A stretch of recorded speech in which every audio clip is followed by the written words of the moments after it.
Hi guys, welcome to Cognitive Hub Talent Tutorials. In this video, I am going to explain you about how to create a database context variables in different contexts. Now without wasting any time, let's dive into the topic.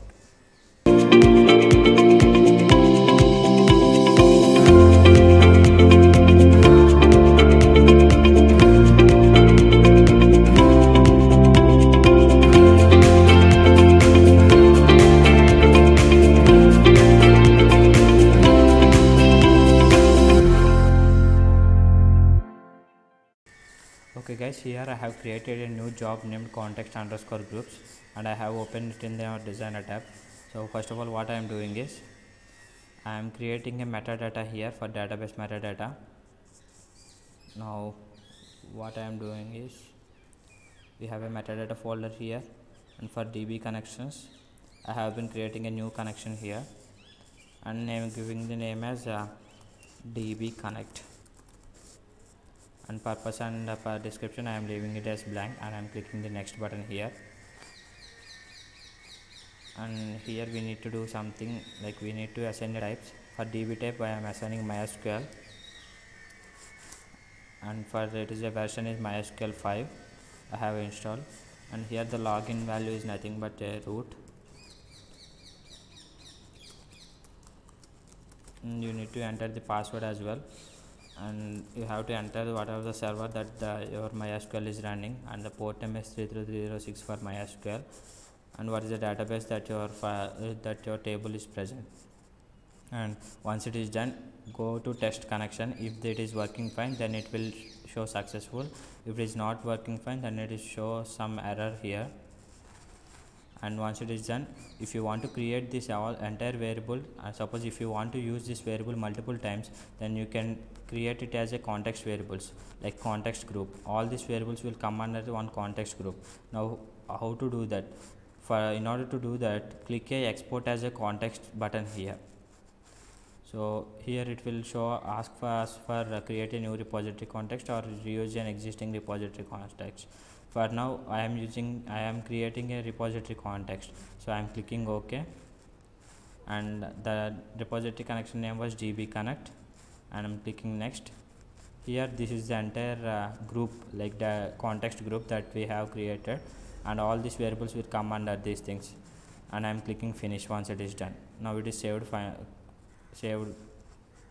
Now it will show like this, all the context variables in this. I am clicking finish. I am clicking cancel here. Now what it happens is it is created a new DB connection here, and if it is successfully created, then new context will be added here, having context groups. Whatever the context groups that you have, it will be added.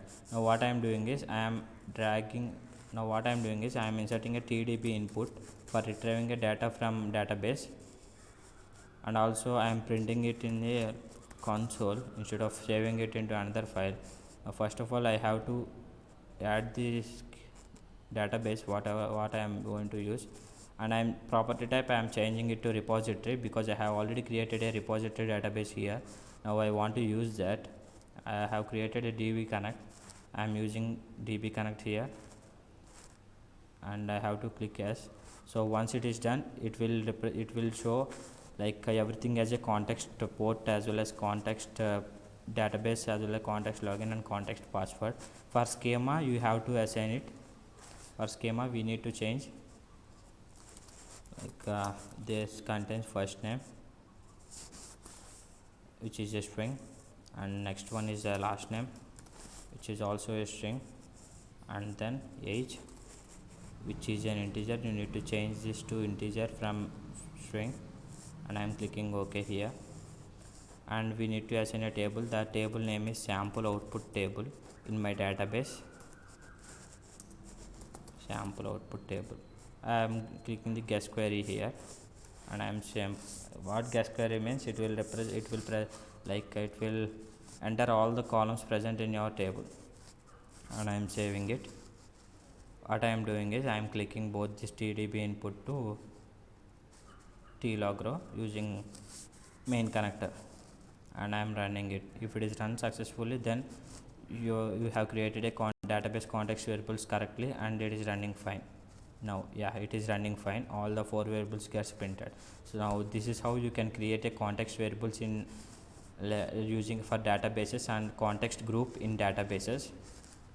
You can also create a manual context group by right clicking the context here and create a context group, and whatever the variables that you want, you can fill it up and create a new context variables, just like a DB, just like a database context variables. You can create with whatever the values that you want. So that's all for this video, guys. Thank you for watching.